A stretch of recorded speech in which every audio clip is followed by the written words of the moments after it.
starts now.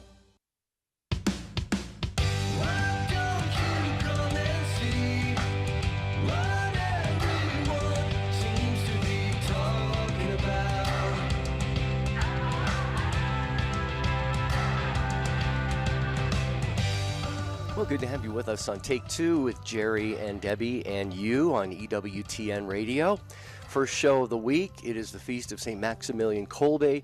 It is the day before the great feast of the Assumption of the Blessed Virgin Mary. So we're celebrating a lot of things here, and we have your listenership. We're grateful for that, and we would love your participation as well as we talk about today. What was your lemonade stand when you were growing up? Meaning, what did you do to raise a few little coins to buy some candy or an extra soda or something like that? 833-288-3986. Hey, Debbie. Hello, Jerry. So, quote unquote, lemonade stand. Not literally, although you can tell us if you made some special summertime drink to make money when you were a kid. That would be fun. A real lemonade stand. But most of us did something kind of creative that we like to do, a hobby or something, and we thought, I can make a little money doing this. And so could you share with us what was your lemonade stand? How did you get really creative and use some of your gifts and talents at an early age to make a little bit of cash? Or maybe you had a special camp you wanted to go to or something of that nature, and you, really dedicated to, can collecting or something like that. You know how they did that back in the day, Jerry? I don't even know if that's done anymore. Marty did. He went and collected all these, aluminum cans or whatever for a basketball camp. And he was able to go after he did that. And so did you ever do something like that? We want to hear the details because it inspires others to use that creative side and really be able to provide something to someone else, an actual product or even a service of some kind. Maybe you did babysitting, something like that. So here's the number, 833-288-3986. I did so many things. I actually did at times have an actual lemonade stand. The thing is, though, I was thinking back on this, and I set it up on a place where there was no room for people to stop and pull over. So that wasn't very bright of me. So I had a lot of lemonade left over to drink. But, folks, maybe you mowed lawns. Maybe like me, I mowed lawns. I delivered the newspaper locally in my community. I peeled cascara bark. I saved copper tubing. So, I wanted to buy, say, a bicycle or, like you said, it could be anything you wanted to do, go to a camp of some kind. Paper route, yeah. So today the question is, what was your quote-unquote lemonade stand? How did you make a little bit of pocket change when you were growing up? 833-288-EWTN, 833-288-3986. So don't feel bad, Jerry. I talk about Kristen all the time. She grew up 3 houses away from where I lived. There was 2 houses in between. And we grew up on a very busy street in New Jersey. The cars came very, very fast down our street. And we did the same thing, Jerry. We actually set up a lemonade stand. We thought we had a great recipe, but there was nowhere at all for people to stop. And they just would beep their horn and wave at us. And we had a lot of lemonade left over. So we gave it to the neighbors. But we did the same thing. We weren't thinking about parking. We were just thinking about setting up the lemonade stand. Wow, yeah, I know what you're talking about, yeah. Calls are coming in already. That is great. That means Matt Gubensky, our call screener, is busy. We'd love to have you give him something to do, but answering it's your Charles call Beery. as well. Charles Beery, okay. Charles is on the phones today. Jeff Burson on social media, Ace McKay, our producer. Just wondering, what kinds of things did you do when you were growing up to make a little bit of change, to buy yourself a special something? Did your parents help you out with that? What kind of creative things did you do? I mentioned several that I did. 833-288-3986. It's 833-288-EWTN. So, Jerry, Kristen and I, we actually did do back in the day, those macrame bracelets, those rope bracelets, and we got quite good at it. They had little added features to them and designs and colors and everything. And people actually gave us a couple bucks for those bracelets. However, they took a lot of time, and we got bored and we moved on to other things. But so we had some great ideas, some business ideas when we were very young. We also thought, Kristen and I also thought about opening up a hair salon when we were little kids, and nobody would let us, experiment on their hair. So Really? it didn't work out very good. My mother used to go to the hair salon on a regular basis, and we said to her, "Mom, please let us just try to do your hair." And she said, "No way." Seriously, she really did. She thought it was silly of us to even set up a barber chair. Yeah. Well, when we're kids, we have these grandiose ideas and maybe think we can do some things that perhaps we can't do. But I like Yeah. that. That was a great initiative on your part. Well, we thought we'd be creative. We tried to, we had fun back in the day.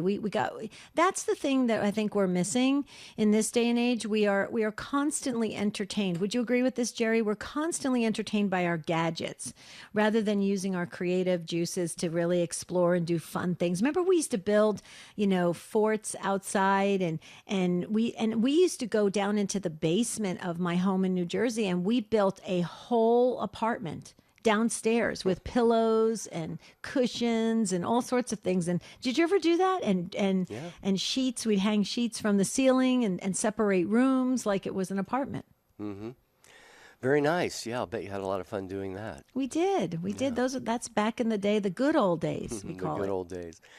All right, Take Two family, it's yours to run with here on this Monday broadcast, 833-288-3986. Very simple question. Just think back when you were a kid growing up. What was your quote-unquote lemonade stand? Maybe it actually was like a lemonade stand, a Kool-Aid stand, soft drinks. Maybe you mowed lawns for a living.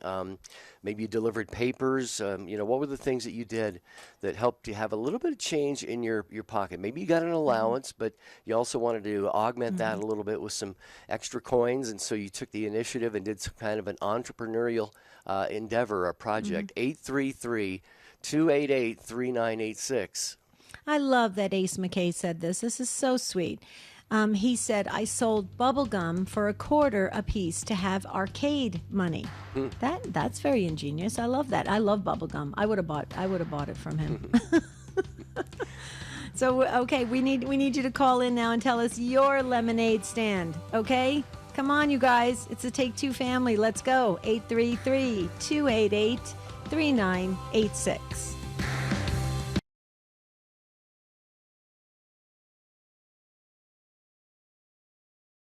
EWTN's cathedrals across America and the Diocese of Austin, Texas invite you to a joyful and historic event as the Catholic community witnesses the anointing of their new church, celebrated by the Most Reverend Joe S. Vasquez. From College Station, the dedication of St. Mary's Catholic Center Church, Thursday, 3:30 Eastern on EWTN TV.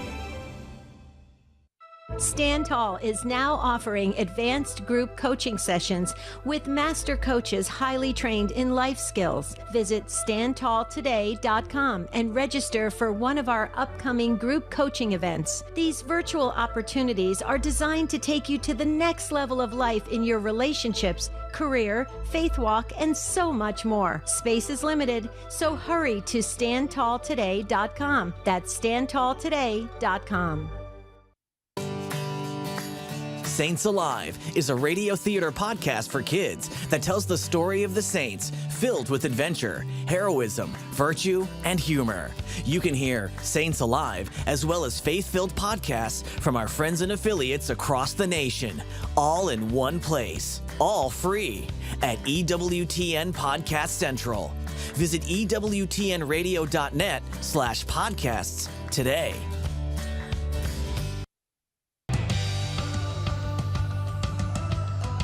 Well, the calls are coming in, and we're going to get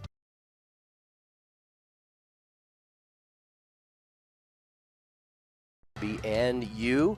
We are asking you, what was your quote-unquote lemonade stand? What'd you do as a kid to to raise a little money as you were growing up. 833-288-3986. We'll start with Mary in Cleveland right after I tell you that there's a summer reading special book available from the EWTN Religious Catalog. It is called What Color is Heaven? And the EWTN RC has great summer reading for kids.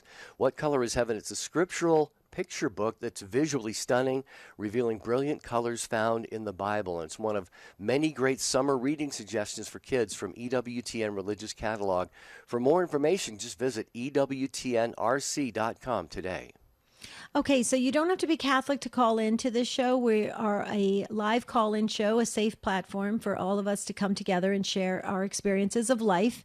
And we're asking you to share your experience of the quote-unquote lemonade stand, okay? That thing that you did as a kid to make extra money, or you got very creative, or maybe it was the start of your lifetime of your career. Wow, that's kind of cool. I've known people that thought of a big dream when they were very little, and now they're 50, 60 years old and they're still working in that same profession. That is exciting. Call us and tell us, will you? 833-288-3986. As promised, Mary is up first in Cleveland listening on The Rock. Hi, Mary. Welcome. Hi. So, How are what'd you do? Doing all right. How about yourself? I'm doing great, thank you. Good. Glad to hear that. Oh, I got to tell you what I did for a little extra money. I went to the dime store and got me a frame and a needle and a whole bunch of loops and made me some pot holders. Wow. And Yeah, he used to make me all kinds of pot holders, and I would sell them about 10 cents each. And boy, when I made that $1, I thought I was swinging. Well, we were doing quite well, Mary. All of us, when we were kids, if we raised an extra $1 or two. In fact, I just was reminded that one of my stepdads gave me. We used to get a quarter for every base that we got in Little League Baseball. So if you hit a double, you get 50 cents. But did you have quite a good market for these, Mary? Were there a lot of people who bought these from you? Sort of, yeah. Those people who knew you. Right. Mary, do you still have some of these pot holders? No, I don't have the frame or anything. I don't think they even sell them anymore. Oh, yeah. Wow. That is so cool. I guess my question, are you into cooking? No. No. Okay. Wow. So what made you think of that? Did somebody like a grandparent or an aunt have an interest in that? No, just my cousins were doing it. And okay. Gotcha. I thought I'd, compete with them. Oh, very good. Very good. Always a good, healthy competition, right, Mary? Mm-hmm. Yes. Was there something in particular you were kind of saving money for? Did you have your eye on something that made you want to earn a little bit of extra change? Oh, a candy bar that was only 10 cents and bubble gum and something like that. The sweetie stuff, Yeah. All the things kids want, right? Yeah. Beautiful, Mary. Thanks for being up first here on the program today. We appreciate that. Yes, She's so sweet, beautiful. Debbie. She's that was so beautiful. Sweet. Yeah. Mm-hmm. Yeah, I love calls like that. So genuine. Okay, so Pam, you're up next. San Antonio, Texas on Guadalupe Radio Network. Hi, Pam. Good morning. How are you? Great. I'm going to be in your city on Friday for the Fullness of Truth Conference on Miracles. Wherever you are, there's a glow in the world. Thank you, Pam. I don't know where that came from, but I love you guys very much. We love you too. Thank you. Yeah. The thing that I did to raise money, it kind of harkens to where I went with the rest of my life, but I grew up and I became a fashion and jewelry illustrator. Did newspaper advertising for stores that I worked for and so forth. But I earned money as a kid drawing paper dolls. and with little different clothing, outfits, and so forth for them. And the little friends that I had always liked them, and they wanted to buy some from me. I never sold them for very much, but I can remember, like it was yesterday, sitting in a study hall and drawing dolls and drawing clothes, and this person would want them or that person would want them, and it was just so much fun. So, yeah, it was a really cool a thing to do, and I thoroughly enjoyed it. And I imagine that many people today don't even know what paper dolls are. Well, I was kind of thinking about that. I'm old enough to remember, but I think you mentioned, Pam, that had kind of a connection to what you've chosen as a career. I think you were saying, is that right? Yeah, I did. I always loved to draw, and I loved fashion, and that's what I did for the bulk of my employment career, and loved it dearly. So much has changed in that world, though, as far as advertising is concerned. There's very few people that actually sit down and illustrate fashion. Most of it's done on computer with programs and stuff. But anyway, it brought me a lot of joy, and friends really enjoyed them, and we would play dolls together and stuff using our paper dolls. Mm-hmm. Nice. So I have to tell you, Pam, I have 3 older sisters, and they were born very close together, all 3 of them. And I just always heard stories constantly that they used to sit underneath the dining room table with their paper dolls and their boxes pulled out with everything, and they used to do the same thing. And when I was born, I was right on the cusp of the paper dolls still being around, but then it transitioned into a more modern way of playing with the dolls and all that, and dressing them up and all kinds of things like that. So I have experienced all of that, and it's so amazing. You got me thinking. I just went down memory lane, and I just love the sense of that time passed in such a beautiful way, and it was exploring such dreaming that was just so I think so innocent for children. Would you agree? Do you remember I remember it was so innocent back then. Well, absolutely, in so many ways, but you're talking about dreaming and how fashion and, playing with the dolls and stuff. I can remember, looking through magazines or watching movies on TV and stuff, and seeing fashions and being inspired by them. And in fact, one of the other things that I did was, as I grew up, I loved the movies of the day, and I would always know that was a movie that I would want to watch if it had gowns by Ori Kelly, or one of the famous designers. Right. Yeah. That would indicate I want to watch that movie because the fashions are going to be really cool. So yeah. Anyway, wow. Yeah, it was a different time. It was, and as a lot of people are thinking, I wish we could go back to that time. So, I think by having conversations like that, a lot of the kids nowadays, they're into the whole retro thing, and I think it's wonderful. I love bringing back the golden days, the wonderful days where it it was so classic and polite, and it had so many things that we could learn, so many great virtues, right, that we can build on. I just thought it was amazing. Pam, thank you. Yeah, thank you so much. Thank you. Have a great day, Pam. Mm-hmm. Wow, great conversation so far here on Take Two. We need your contribution. We'd love to hear from you. If you had a special, unique, creative way, maybe it wasn't so unique or creative, but you just told your mom or your dad, your parents, you said, I want to put up a lemonade stand, or I want to mow some lawns, or deliver papers, or babysit, or something like that. How did you earn that? Maybe you got a little bit of an allowance, but you needed a little bit more to buy that bicycle or that dollhouse or whatever it was that you wanted as a kid. I made enough money babysitting and working at a restaurant in our area to buy my first car. Is that right? I did. I made enough. I saved and saved and saved, and I just Yeah.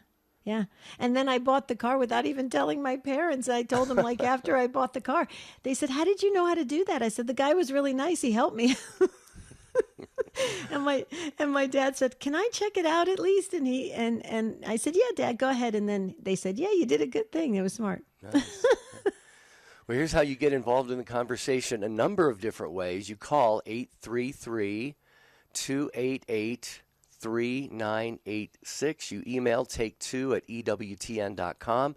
You can post on social media. The video streams are on Facebook and YouTube, waving at you guys.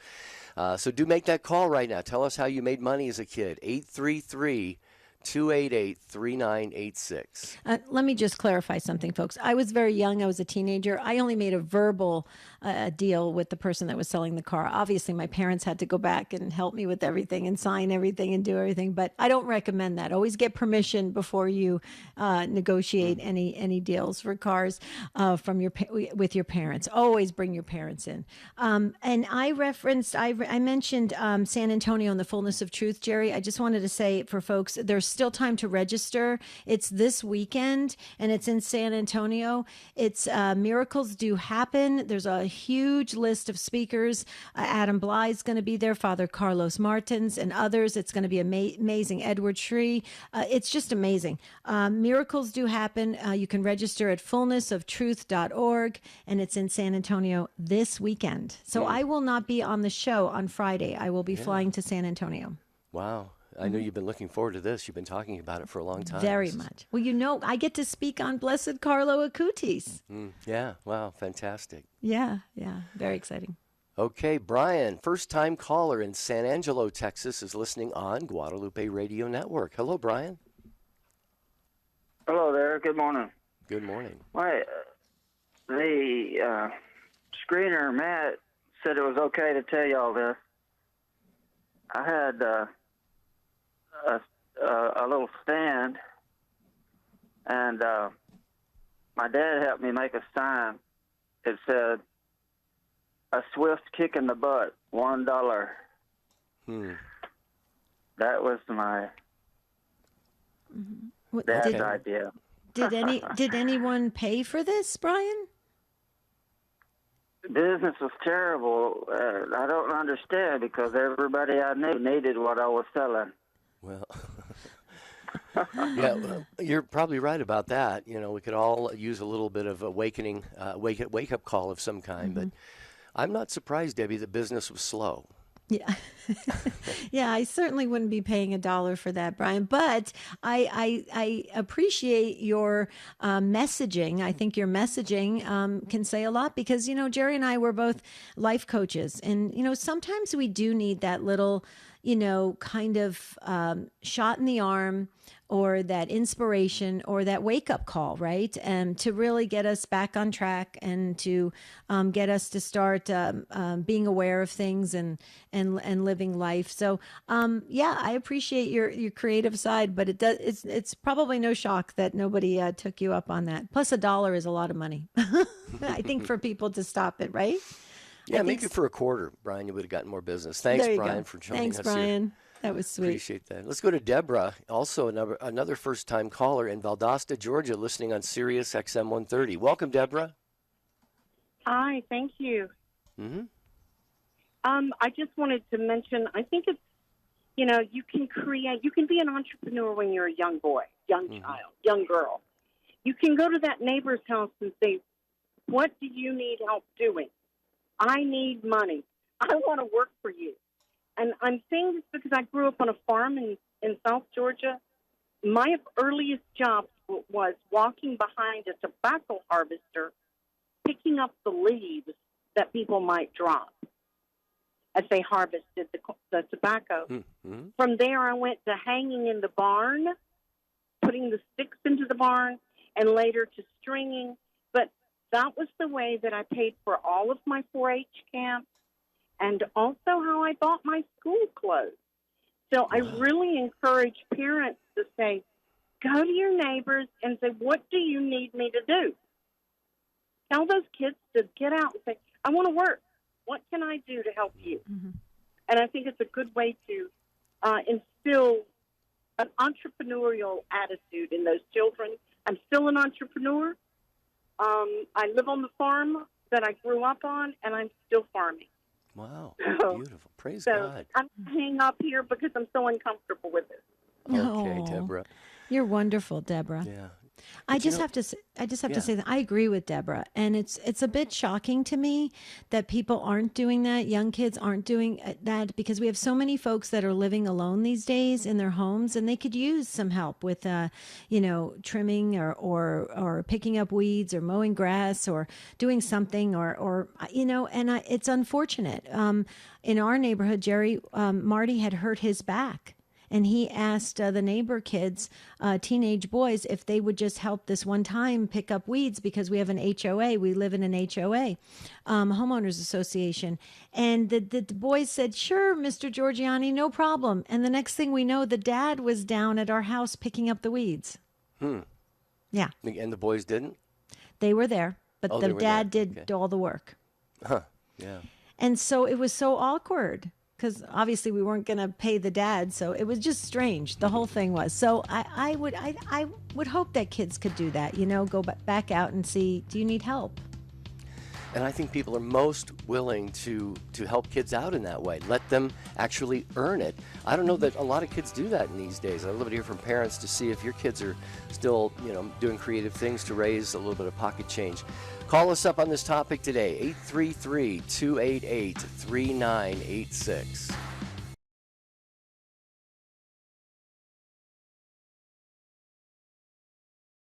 EWTN to your TV. All you need is a high-speed internet connection, a TV, and the Roku player. For more, visit EWTN.com/Roku. This is a Messy Family Minute with Mike and Alicia Hernan. Every couple makes decisions differently. Sometimes the person with the stronger personality makes the decision, or the person who cares the most makes the decision, or the person who feels they have the right to make the decision makes the decision. There is a problem with this. In all of these situations, one spouse can sit on the sidelines, wash their hands of the results, or feel free to second guess and criticize the other. These are not examples of life-giving decision-making.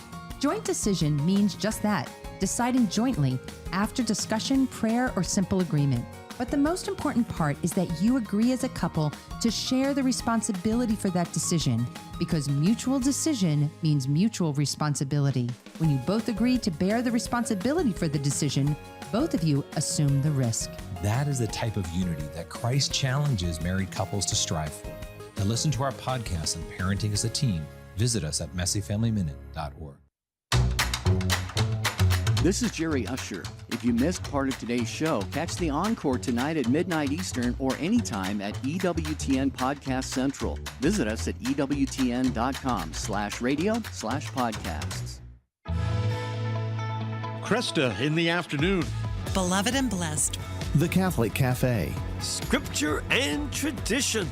No one does Catholic radio like EWTN. Hi, this is Janet Williams. We embrace the essence of feminine spirituality on Women of Grace tomorrow at 11 a.m. Eastern here on EWTN Radio. Now, back to Take Two with Jerry and Debbie.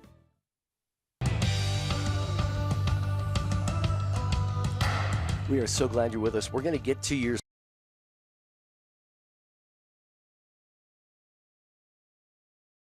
to make a little extra money. Did your parents help you out with that? Did you collaborate with your siblings? What kind of an entrepreneurial project did you come up with to make that pocket change? 833-288-3986. And by the way, congratulations going out to another longtime member of the EWTN radio family, good friends of ours at Annunciation Radio. They have 5 FM stations in Northern Ohio, celebrating their 13th year with us at EWTN. So congratulations to Dave Asheris and his team at Annunciation Radio from all of us at EWTN. Mm-hmm. And Debbie, Beautiful. You're on there once a week, aren't you? Yes, on Fridays for the Word of the Day. And actually, Annunciation Radio is having a one-day appeal tomorrow, the whole day. So I will be co-hosting with Dave Asheris. So I'll thank him again and congratulate him from all of us at EWTN and of course, Take Two. Okay, so we're getting a lot of YouTube and social media coming in. You guys are so creative. I love the Take Two family. I mean, things from pot holders to lemonade stands to delivering vegetables and stuff like that. I think that is brilliant. But let's hear what Andrew has to say, Jerry. And Andrew's in Tiffin, Ohio on John Paul the Great Radio. Hi, Andrew. Hey, good morning. Good Actually, morning. good afternoon. Yeah, good afternoon for I'm you. a little nervous. Don't be. We're very friendly, Andrew. Yeah. Well, as a kid, we had numerous different jobs, but my dad, when we were of age, we all had paper routes. My brothers and I, we earned money that way, and I got enough money that I bought my first bicycle with it. And even before that, my dad raised. He had a big garden, and he raised like decorative gourds. And in the fall, we would pick the gourds, and we'd put them in baskets, and we'd go to the neighbors and around the neighborhood, and we'd sell them like for $0.10 a piece or $3 for a quarter. And so that was a way we'd make pocket change. A lot of it was spent on probably candy and stuff, but we took a trip as kids, and we all had to earn the money we took to spend. We went to Washington, D.C. When we were younger, and we all had to earn our own money. So between our paper routes and doing that, selling the vegetables and gourds, we made our own money. Mm-hmm. And then also the one thing that was kind of cool what we did was we had a big we called it the orchard, but we made our own little golf course. We used tin cans. We dug holes in the ground, and we put tin cans in, and then we lined the fairways with bricks, and we made our own golf clubs, and we used golf balls, but we made our own golf clubs out of pipes and stuff.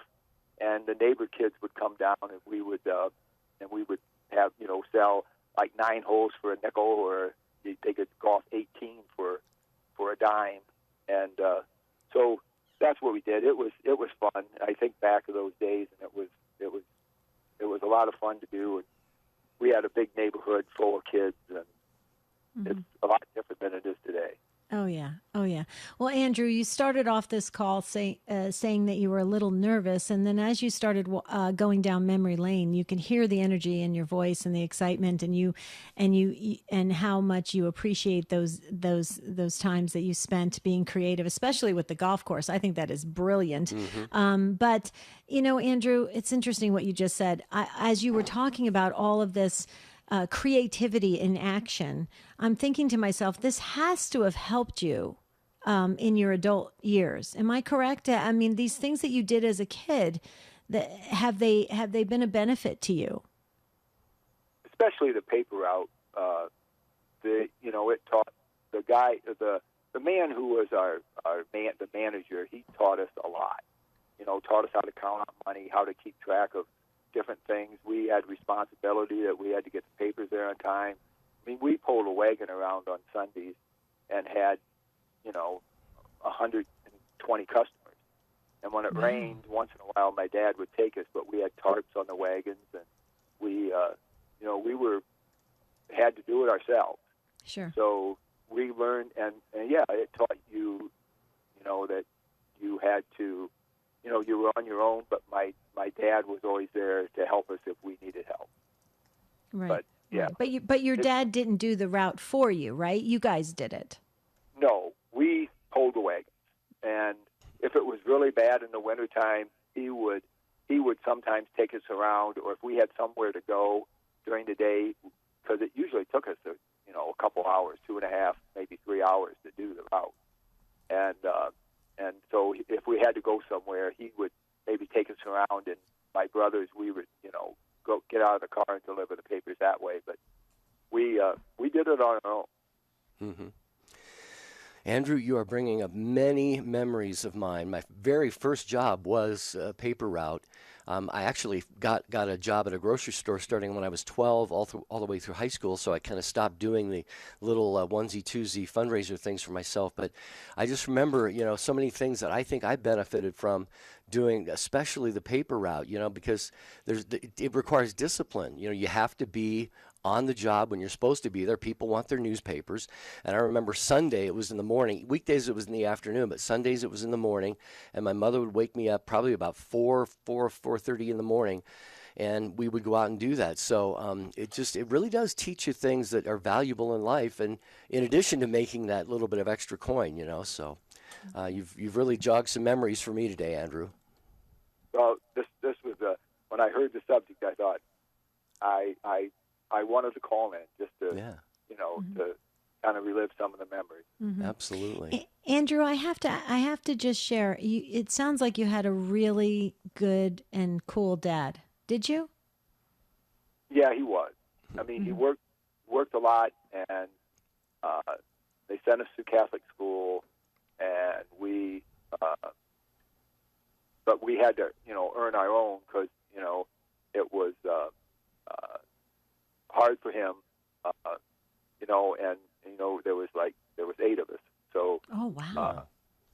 So we had to earn our own way sometimes. So, but it was good, and he was good.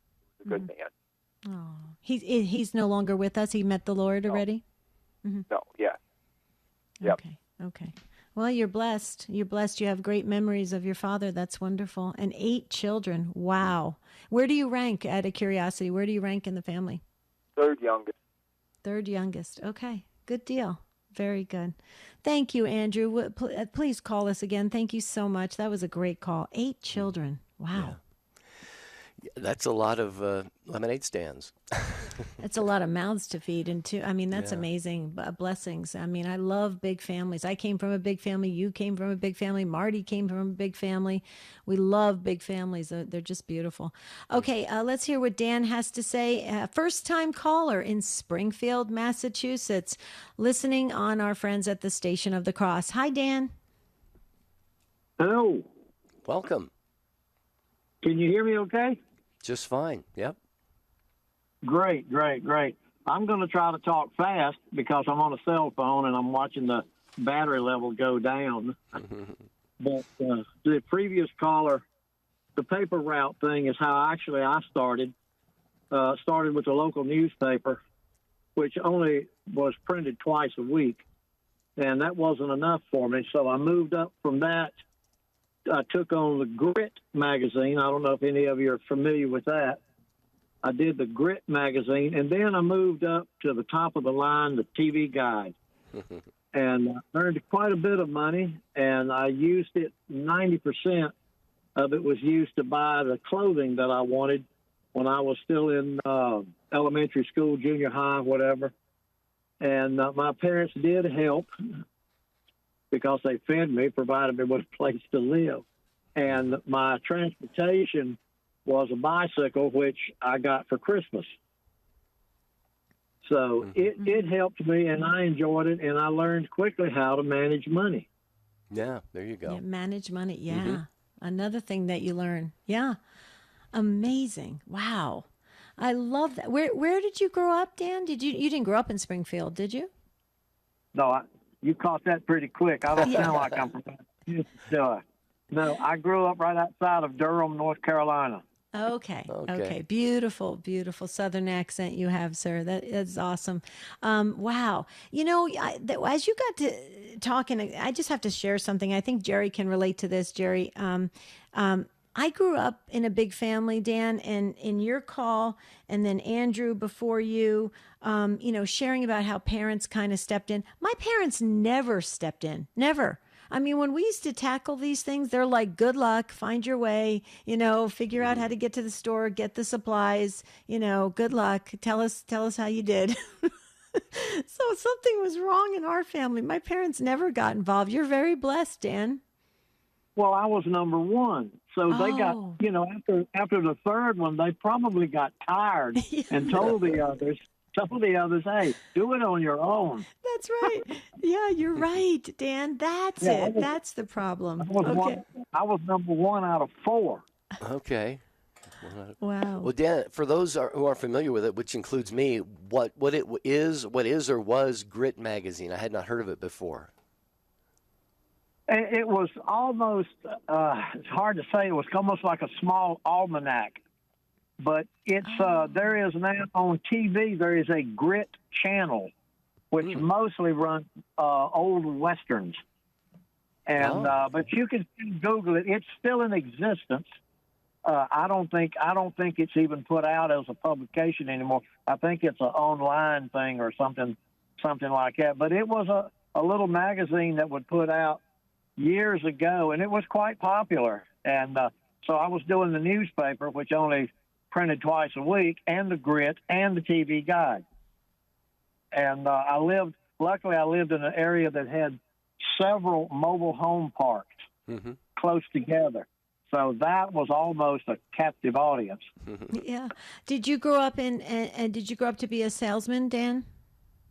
No, I did not. I finished high school, and Uncle Sam sent me a personal invitation to come and join the military.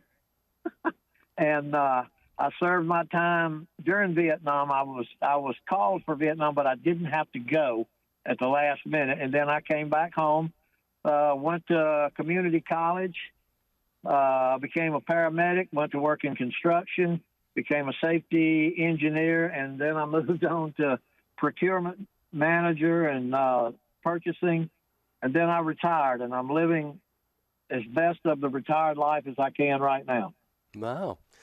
Varied career, Dan, and sounds like very noteworthy positions that you've held. So we are grateful that you called in today, shared what you did, especially about making money with those magazines and the newspaper route and things like that. Wow, what a beautiful life it sounds like he's lived. Oh yeah, and military, that's amazing. What a great call.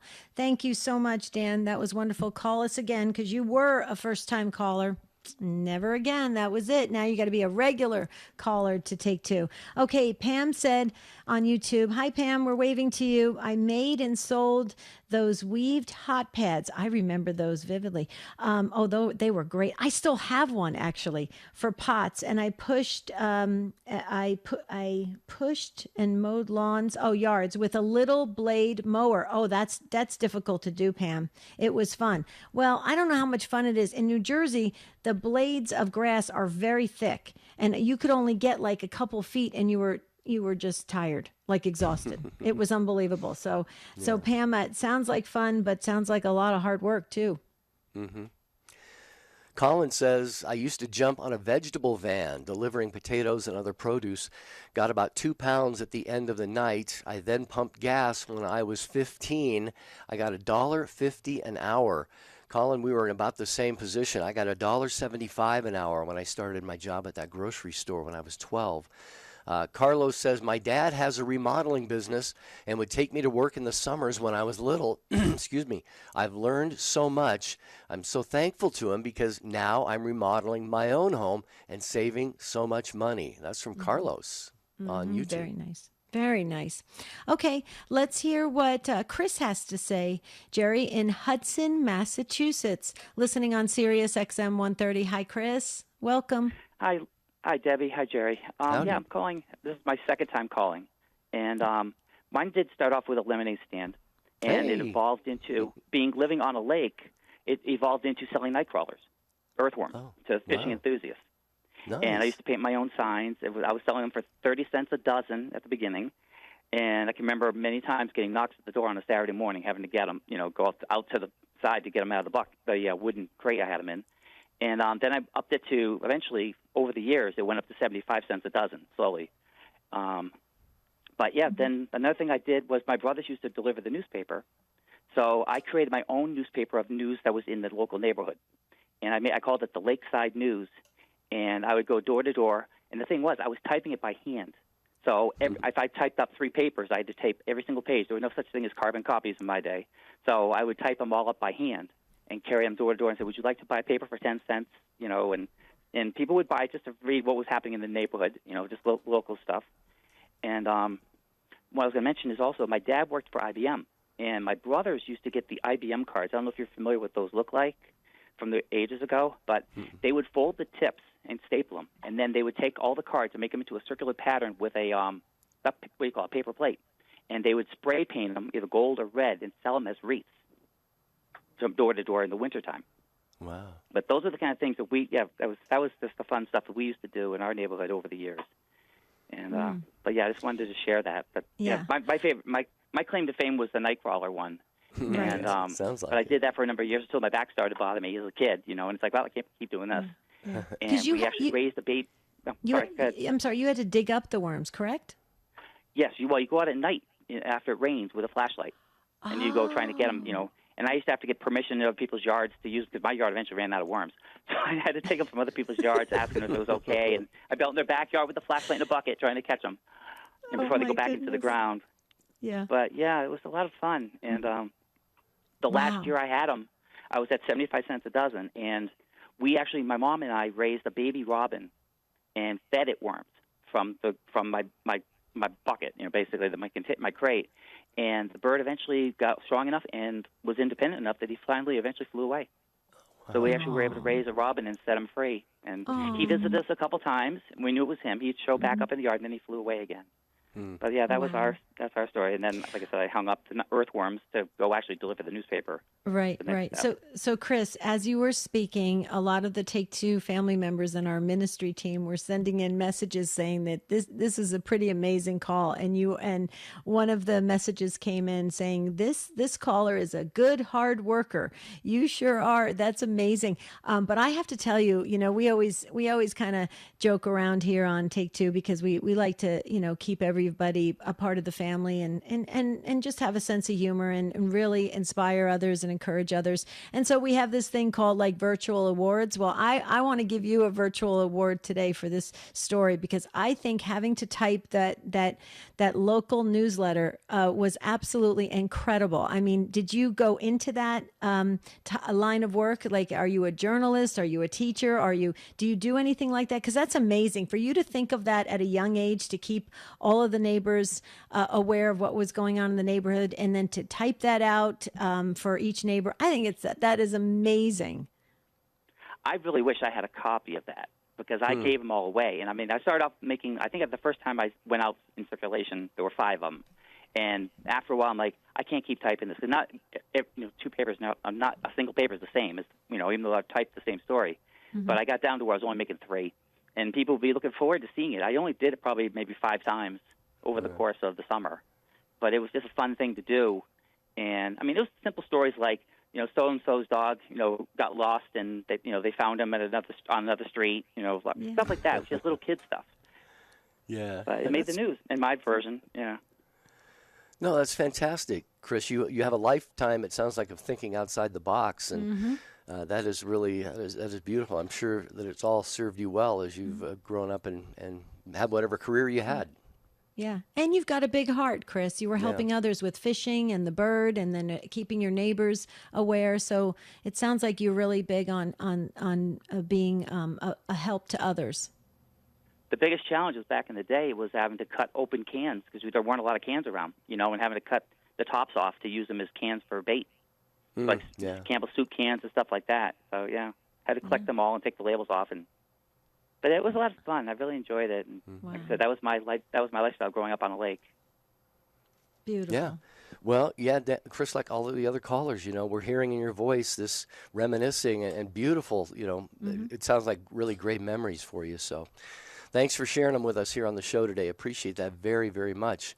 Before we go back, I just want to mention very quickly here, if I may, that EWTN's family celebration is coming up. Debbie and I were at the one in Phoenix last fall, and you can be at this one in Birmingham, Alabama on August 25th. If you've never heard about the EWTN family celebration, it's an opportunity for you to get together with thousands of other listeners and supporters of EWTN. It's a free event. There are going to be speakers. You can visit the Shrine of the Most Blessed Sacrament, attend Holy Mass, and then it's off to the Birmingham Jefferson Convention Complex August 26th for all of the wonderful family celebration events. It is free. Again, like I said, go to EWTN.com/family celebration to find out more and to register. Okay, so a lot of similar comments are coming in on YouTube and Facebook. Deborah with mowing lawns and all sorts of stuff like that, and raking leaves. Oh, I loved that. Laura with pot holders and small newspaper route. So we had similar jobs. I think there was only so many things we could do, given the time we lived in and where we lived in the U.S. And I know we have a lot of Canadian listeners. But Jerry, I will tell you, it's kind of interesting. What I love about this is a lot of moms and dads did get involved. They actually promoted their children being little mini entrepreneurs. I love that. Yeah. I think that's probably better, when a child is going to do things like that. The parents, sort of know a lot of the ins and outs and how things should be done. And you impart those to your kids at a young age and definitely going to stay with them through their entire lives. Mm-hmm. All right. So Terry is in Melbourne, Florida, listening to us on Sirius XM 130. Hi, Terry. Hi, how are you? Doing great. So happy you called. Well, I know there's a lot of people wanting to speak, so I'll go quick. But a few things that I do recall when I was a kid. It's hard to imagine nowadays, but babysitting was big, and I did babysit quite a bit in the neighborhood, probably middle school years, and then, had the little ones there that I took care of and just so enjoyed it. In addition to that, of course, having the Kool-Aid stands, and we'd always have to almost fight and argue over which flavor Kool-Aid we were going to sell it that day. And probably drank more of the Kool-Aid than we sold. Mm-hmm. Mm-hmm. Yeah. And the one thing I remember is the soda pop bottles. I grew up in Chicago, but we'd have those big grocery carts, but not the type that we have today, but the walking home type. And with the soda pop bottles, if we would bring them back, if we had them in the home, and we bring them back or go to neighbors and see if we could bring them back for them, we usually got to keep the couple cents, the nickel or dime or whatever it was at the time of having them be returned. And that was the big thing, of course, all those big glass bottles, whether it was Coke or Pepsi product or Fanta. So then we ended up going where we would get those Swanson TV dinners. They were big on the scene, and that would be like such a treat for us to be able to select our own. And if not, we'd walk home, and there was I was mentioning to the intake gentleman that we'd walk home and there was a dry cleaner on the corner, and they always around the holidays, around Easter, they'd have those blow up Easter bunnies in the window or the reindeers at Christmas time. And so if we had money, we'd be able to use our money there to purchase those. So just some good thoughts and good memories, and something a little different than what some of the other callers had called in with, and just thought I'd share.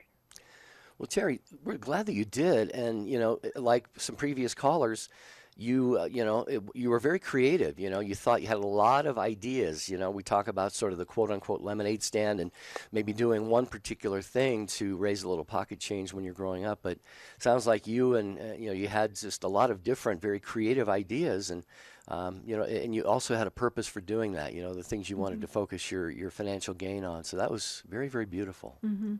And as you were speaking, Terry, I met the nicest families when I used to with my friends. We used to go onto our babysitting, route in our neighborhood, and my friends would all get together, and we would say, oh, we're going to babysit tonight for Mr. and Mrs. So-and-so. And then the other one would say, we're going to babysit, and we would trade around, and we'd meet all these nice neighbors. It was really a beautiful time. It's unfortunate that, we hear that we don't live in those times anymore where people feel that comfortable. So these are blessed memories, Terry. But thank you so much for sharing. Yeah. Jerry? Bernardino in Houston, we are not going to get to you. You're a first-time caller, but please do call on a future program. We would love to hear you had some creative ways of raising money as well. And also want to thank Abby from Oklahoma for your email about your daughter. We didn't get time for that. And the others who put comments on social media. But in about 23-ish hours, we're going to be back with you. Yeah, during an amazing day, the Assumption of Mary. So, yes, we'll be back with you tomorrow.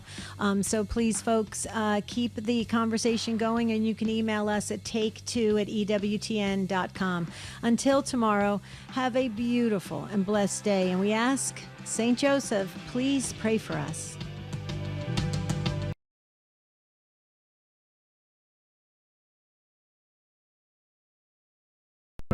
Here's today's quote from Mother Angelica's Perpetual